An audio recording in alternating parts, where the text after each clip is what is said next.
locked in. Look at what we have here, folks. To the only show that matters. The cream of the crop. Duke Loves Rasslin. And there is no one that does it better than your host. I have come here to chew bubblegum and kick ass. The Duke. And I'm all out of bubblegum.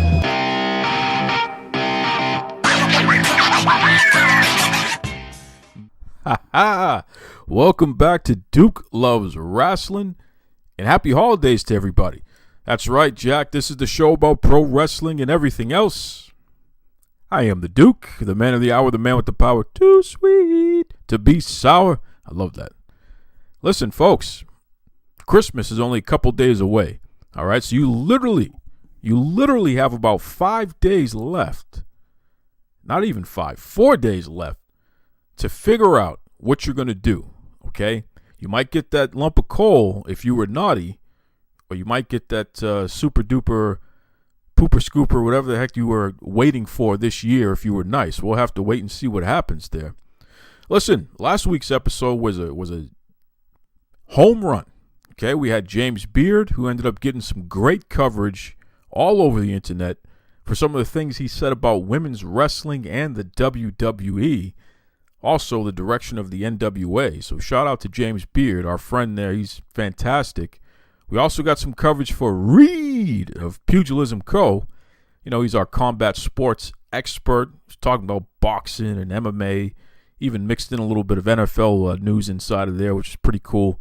So great job, those guys there. On this week's episode, listen, folks, I cleared the table. Okay, the Boston bad boy, he's still out doing God knows what. He's been warning us all year that he's going to be taking some time off, and sure, there he is again, the slacker. But that's all right, because I cleared the table here. We're going to talk about the state of the WWE universe, okay?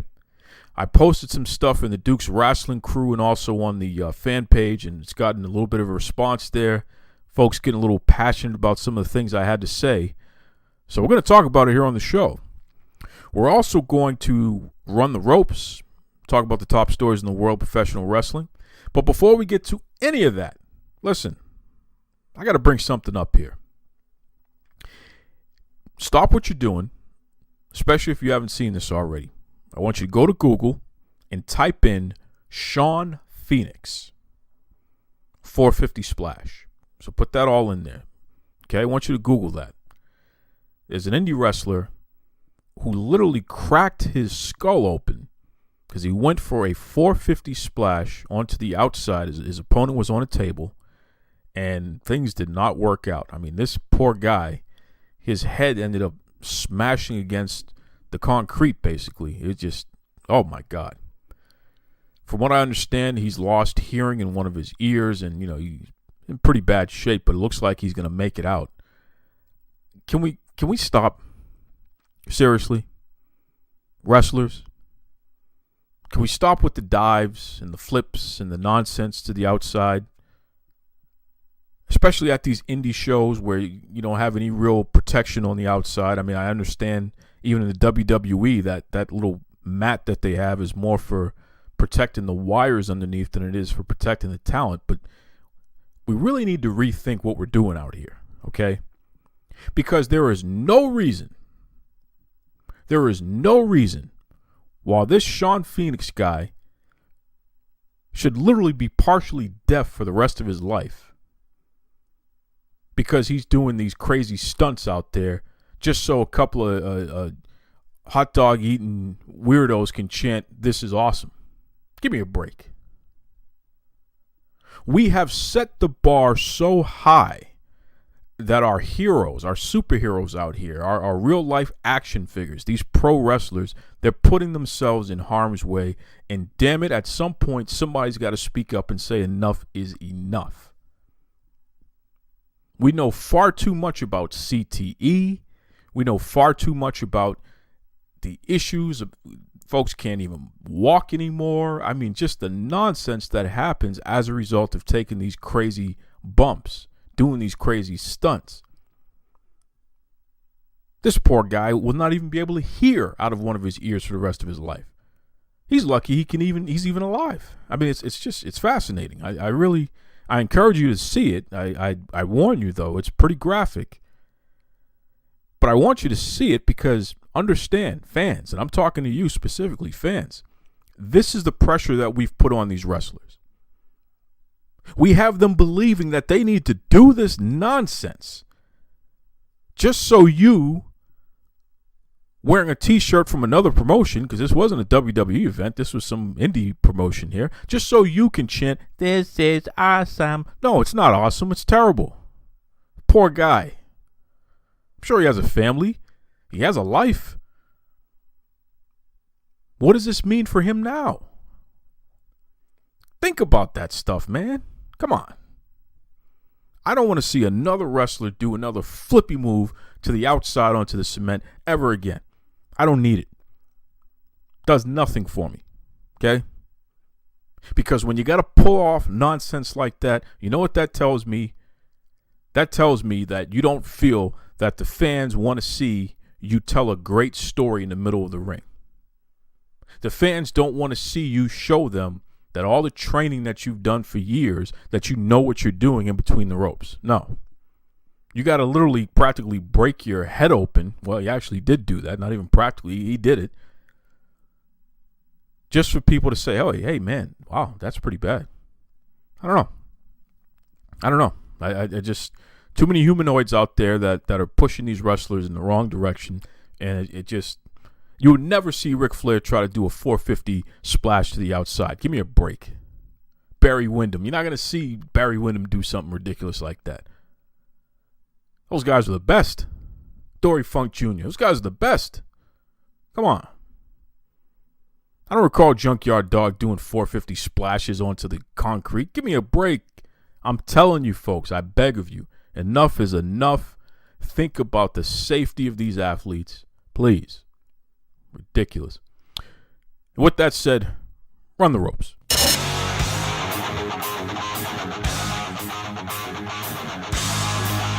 It's time to run the ropes. It's when I go over the top stories in the world of professional wrestling. Let's go. Well, I'll tell you what I think. Chris Jericho Cruise, Part 2. That's right. Because of the success of this year's Jericho Cruise, the Ayatollah Rock and Roller, the man with the list, Chris Jericho, says 2019 is going to be putting on a second cruise. Now, mind you, this is like a 1-week affair where they sail to some island, and during the week, there are various wrestling-themed events. There's rock and roll music. There's great times. It's like a big convention on the sea. It's great. You know, a lot of folks enjoy themselves. So it'll be interesting to see how Jericho pulls it off coming up, because keep in mind, there's a lot of wrestlers who are going to be under contract. This is the time where people are going to sign these big-time deals. And are these wrestling companies going to want to risk their talent potentially getting hurt on something like this? Because, I mean, it's a moving boat. Jeez. You know what I mean? I understand that it moves so slow that you could barely feel it, but I don't know. I mean, they pulled it off, so it's not like they've never done it before. So we'll have to wait and see what happens there. But congratulations to Jericho for coming up with a concept that seems to be working. And, hey, I hope it continues to work. More work for the wrestlers is always a positive thing. More opportunity for fans to interact with the wrestlers and interact with one another and come together as a community is always a positive thing. So I support it. I just hope it's safe. Well, I'll tell you what I think. Main roster call-ups. Yeah, you got that right. On Monday Night Raw, it was announced that Lacey Evans, Heavy Metal, Lars Sullivan, Nikki Cross, and EC3. All of those folks have been called up from NXT. They are officially going to be part of the main roster. And oh, by the way, Mustafa Ali, he's also been called up to the main roster. He's going to be a main fixture on SmackDown, it looks like. Congratulations. I mean, this is great. It's always fun to see new life being breathed into the main roster, because they certainly need it. And you look at a guy like EC3, he's a heater, man. Until the bell rings. But on the mic, he's pretty good. So it'll be interesting to see what happens and who he's going to being involved with feuds and things of that nature. Lars Sullivan, he's a monster. So it'll be interesting to see. My money is on him and Brock Lesnar tearing the house down against each other. That'll be crazy. Monster versus monster. Nikki Cross, I mean, she's as great a female wrestler and wrestler in general as you're going to find out there. Nikki Cross is solid. I was very disappointed that she never won the NXT Women's Championship, but she's fantastic.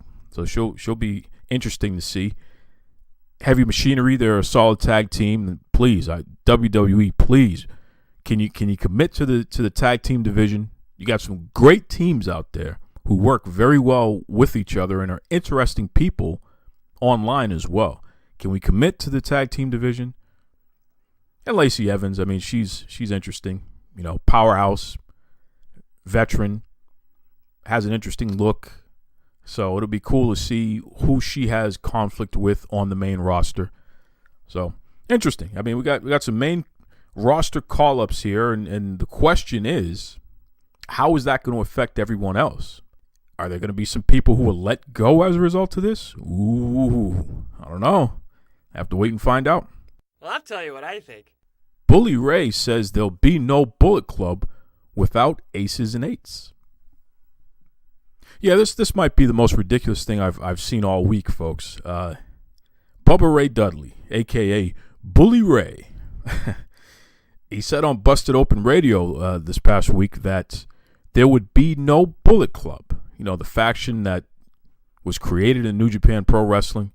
There would be no Bullet Club without the aces and eights.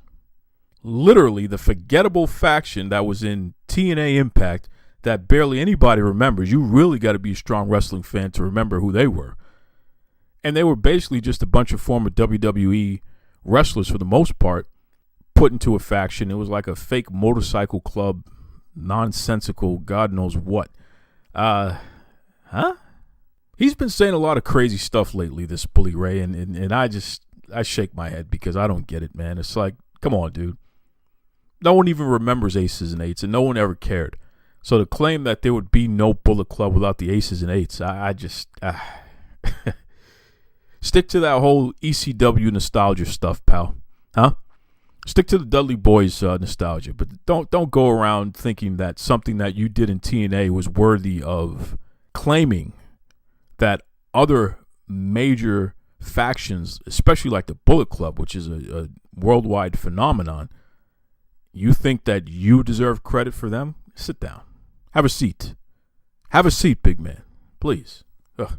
I'm ashamed you even said it. I'm ashamed I even had to talk about it on the show. Enough of that. Well, I'll tell you what I think. WWE remains number one. That's right, and there's really no surprise here, folks. The USA Network, okay, this is the main network that airs Monday Night Raw and also SmackDown on Tuesday nights. They are the number one entertainment cable network on cable, right? I mean, they've knocked it out of the park in all their key demographics and what have you, and I think they've done that for the past 13 straight years, which is pretty fantastic. They continue to grow, continue to add more viewers. Now, why does that matter? What does that have to do with pro wrestling? Well, because Monday Night Raw remains number one in their time slot. Can you imagine that? Another year where Monday Night Raw is number one and SmackDown is consistently in the top four. I'm going to talk more about that during the state of the WWE universe because there's been a lot of speculation about the ratings are down and this is wrong and that is wrong. Hey, they're still number one. So we're going to talk about that a little later there, but I'm just dropping a little hint, a little nugget with that information there, folks, so stay tuned. Well, I'll tell you what I think. The McMahons return. That's right, folks. The number one story in the world of professional wrestling is the return of the McMahon family. Nice work. Vince McMahon, Stephanie, Shane, and Triple H all appeared on Monday Night Raw to let the fan base know that you are in control and that they are going to rededicate themselves to improving on the quality of the product for you, the fans, which I think is pretty funny. it's clear to me that they're making fun of all of you ham and eggers out there who are complaining, oh, I don't like this. Oh, the ratings are down. Oh, this is bad. Nah, give me a break. Stop that. Stop that. You don't have to like everything that happens, and I understand that, but you need to understand one thing that's very important here. Vince McMahon is your daddy, okay? Whatever he says is good is good. If he says Roman Reigns is a champion, I don't like it, but Roman Reigns is a champion. If he says John Cena is a champion, I don't like it, John Cena is a champion, okay?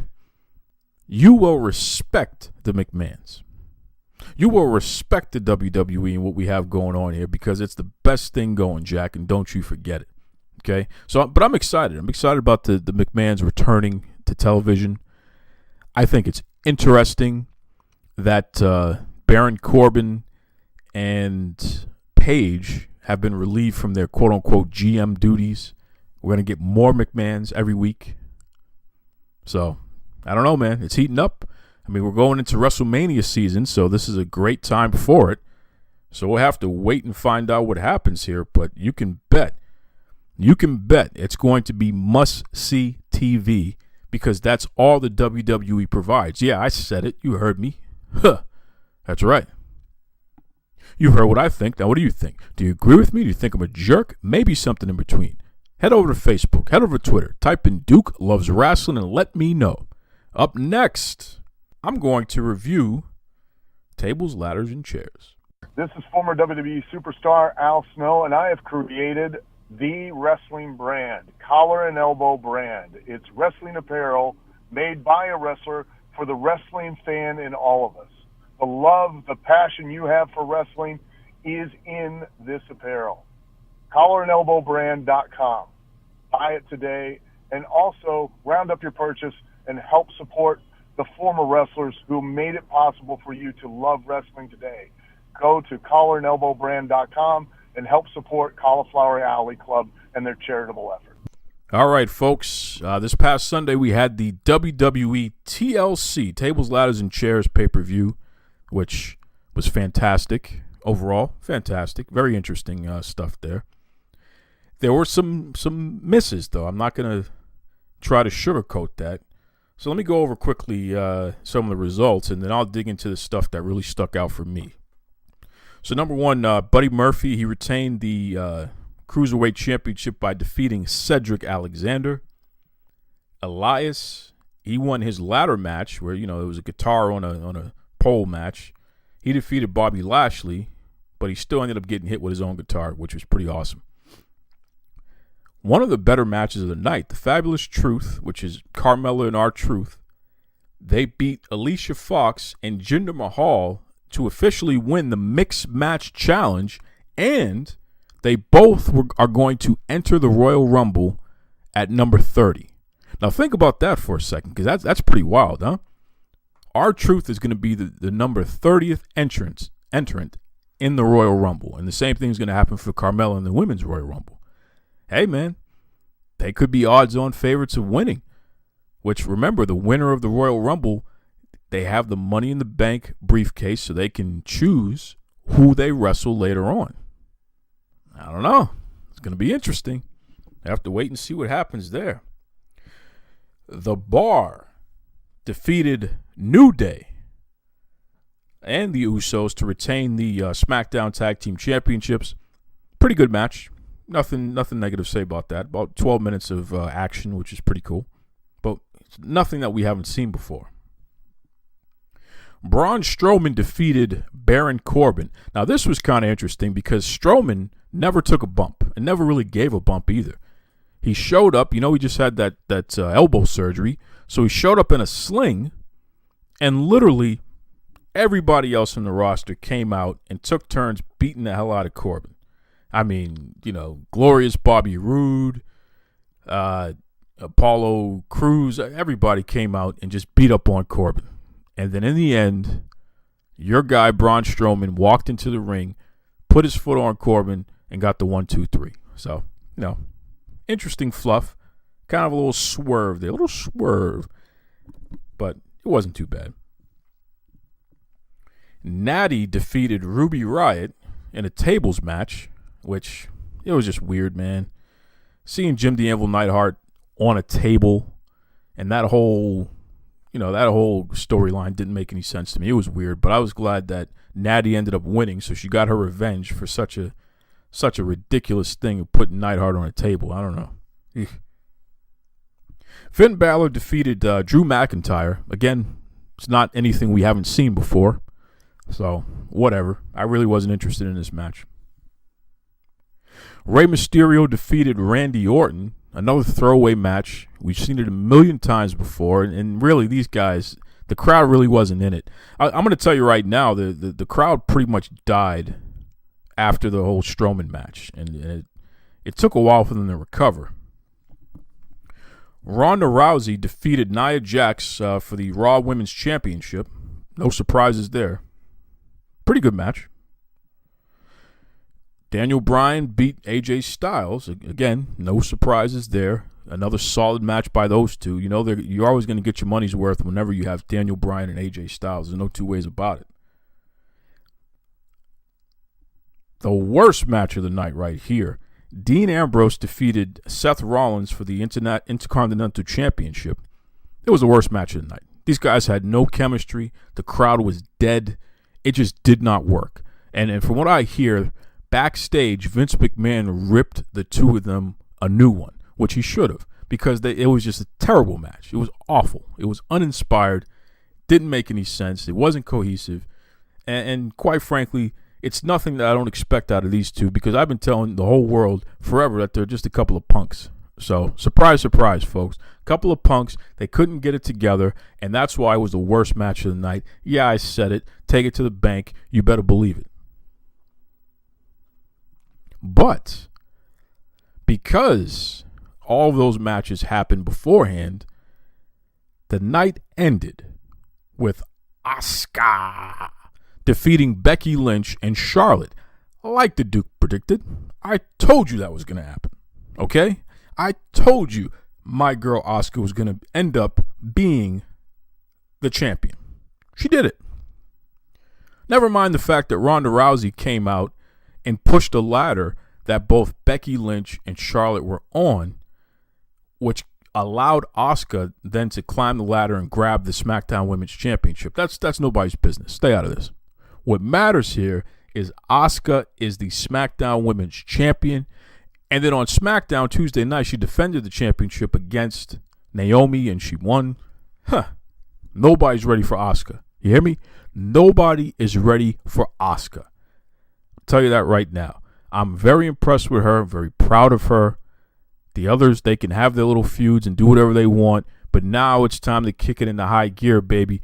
Let's see who's going to be in the next feud with Asuka, because nobody is ready for Asuka. And that was TLC. So, I mean, they had their ups, their downs. Overall, it was a pretty good pay-per-view, but I'll tell you, the lows there, like that Seth Rollins and Dean Ambrose match, oof, it was terrible. Terrible. All you Shield fans out there, this is your fault. That's right. Up next, the state of the WWE Universe. Hey everybody, this is Rudy Russo, and you're listening to Duke Loves Rasslin. How do you like them, Montana?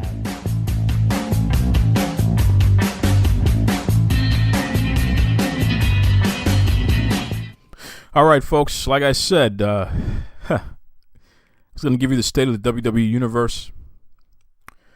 I put up a post on the Duke Loves Rasslin Facebook page and also in Duke's Wrestling Crew where, you know, I really talked about a couple of things there that may have rubbed some folks the wrong way, but the truth hurts, okay?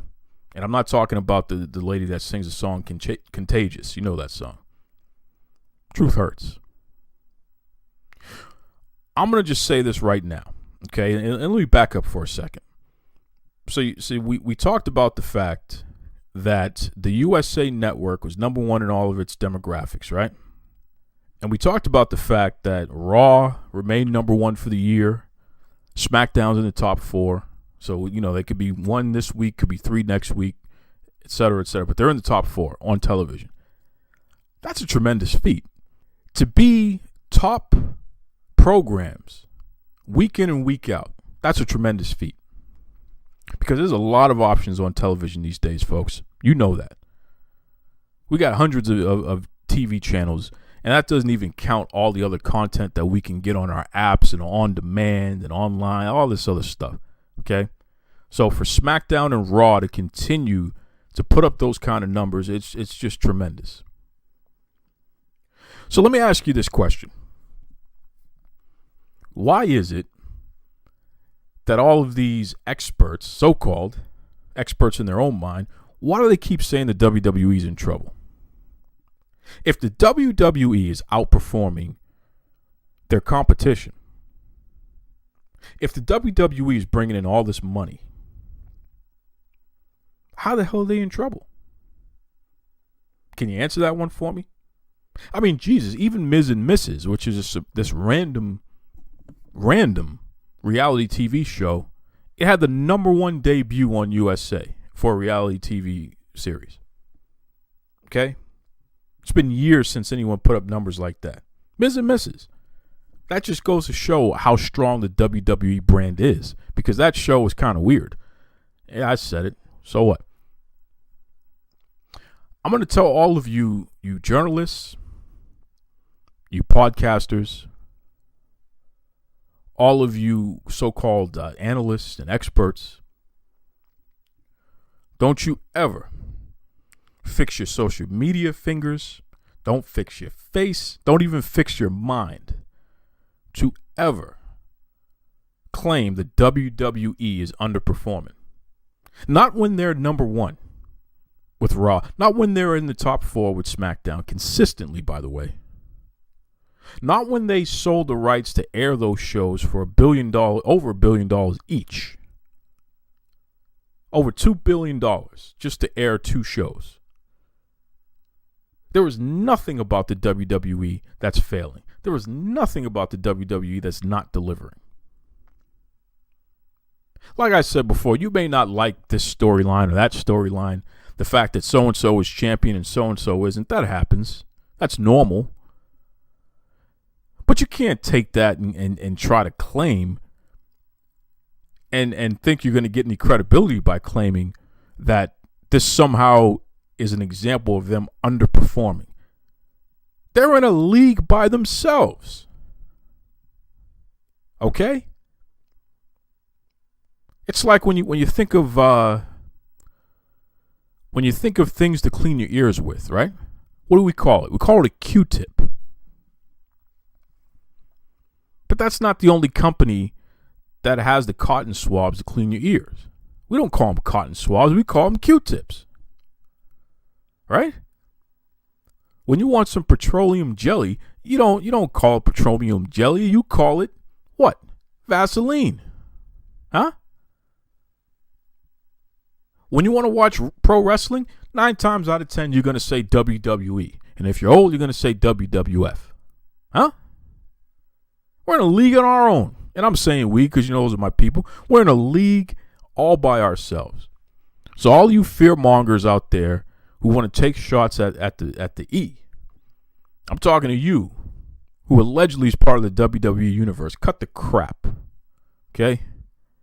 We're closing in on over 1 billion with a B. 1 billion social media followers. That's tremendous. That is just fascinating to me. Who the hell can say that? Huh. What brand can say that? This whole notion that the WWE is underperforming, that the WWE is in trouble, that nobody is watching, that people are turning the channel. Hey, you don't know what you're talking about. I keep saying it everywhere I go. The way that people are interacting with brands, the way that they consume brands today is different from 10, 15, 20 years ago. We cannot ignore on-demand content, DVRs, and we cannot ignore the internet. I know people that listen to this show, watch YouTube, and check out the WWE website And they do that more than they sit down for 3, 5, 6 hours and watch the programming live.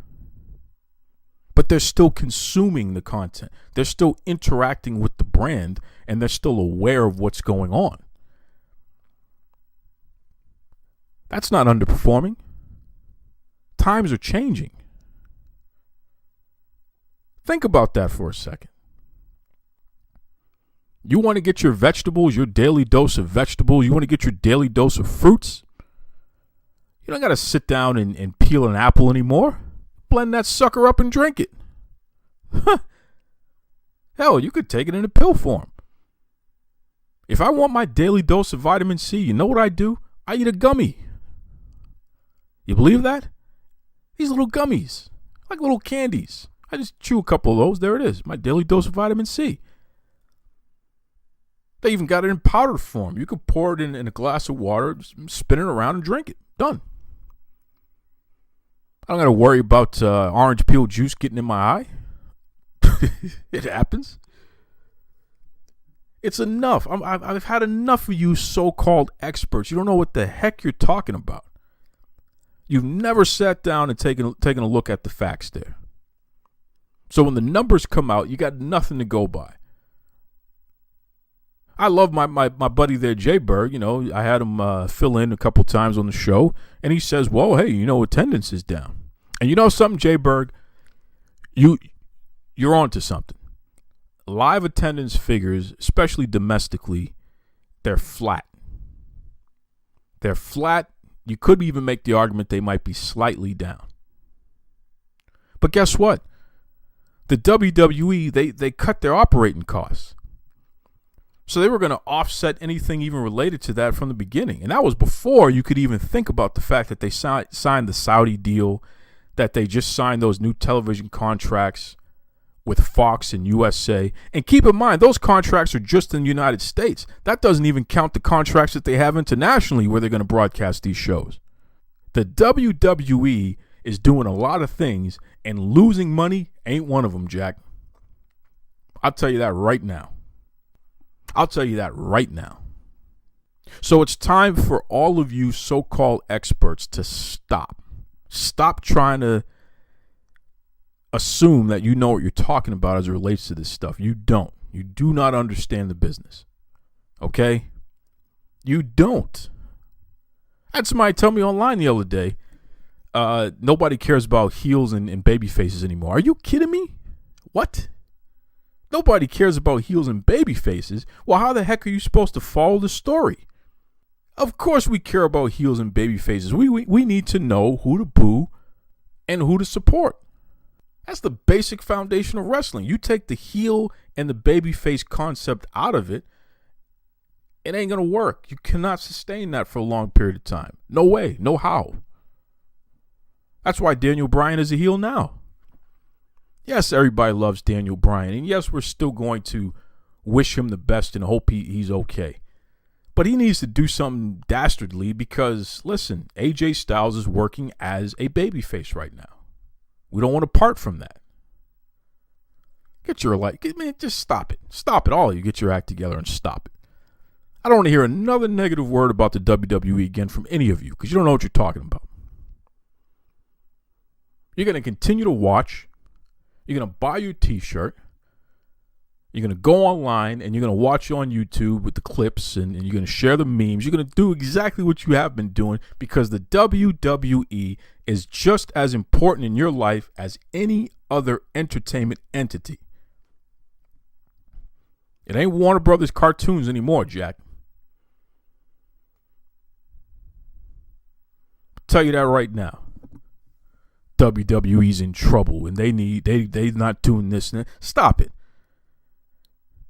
If there's a website that you check out that's talking that talk, it might be time to find a new website to check out because I'm telling you right now, it's either clickbait or they just don't know what they're talking about. The numbers do not suggest the WWE is in any way, shape, or form trouble. There certainly is not another pro wrestling entity that's going to give them any kind of competition.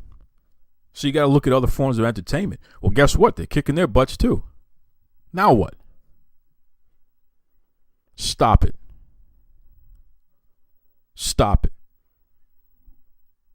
The state of the WWE universe right now is a bunch of whiny crybabies. Stop it. Just sit back and enjoy the show. And listen, I understand. It's okay to not like certain things. I don't like Roman Reigns. He's taller than me. He has bigger muscles than me. He's more rich than I am. I don't like Roman Reigns for all those reasons. But I can't deny the man's talent and the fact that other people do like him. So I boo him. I call him a punk. That's what he is.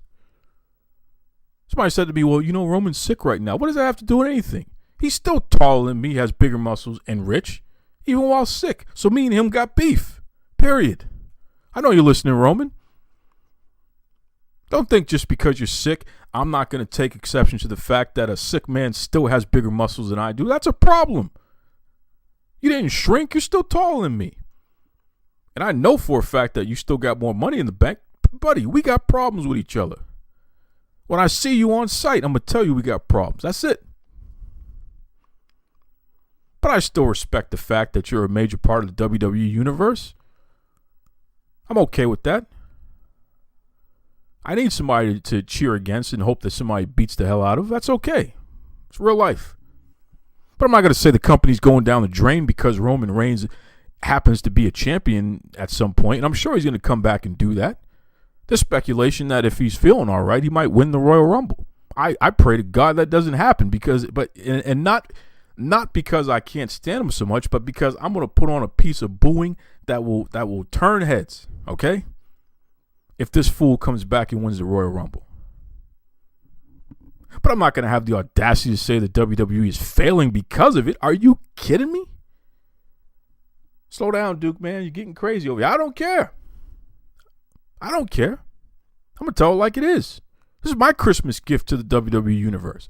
Wake up. Cut the crap. And for the record, Seth Rollins ain't it, but I'll hold off on that.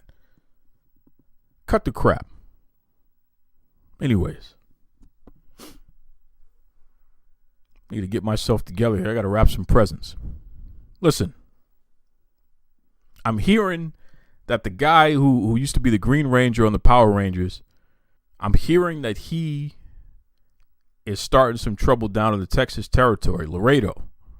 I'll have more information as time goes by about that because this is interesting. I know some guys down there, including Mr. Studtacular Bryson Scott. I know he's not too happy about this, but that's a whole other story. I digress. WWE Universe, the WWE's in trouble. Give me a break. Cut it out. Stop it. Be kind to yourselves. Be kind to others. Happy holidays. Merry Christmas. Merry Festivus. Kwanzaa. Whatever the heck else you got going on. Hanukkah. Whatever. Take it away, Duke of Dorchester. Hey, this is the Duke of Dorchester. The one, the only, the man of the hour. Yeah. Can you handle that, baby? I want to tell you this. You've been listening to Duke Loves Rasslin.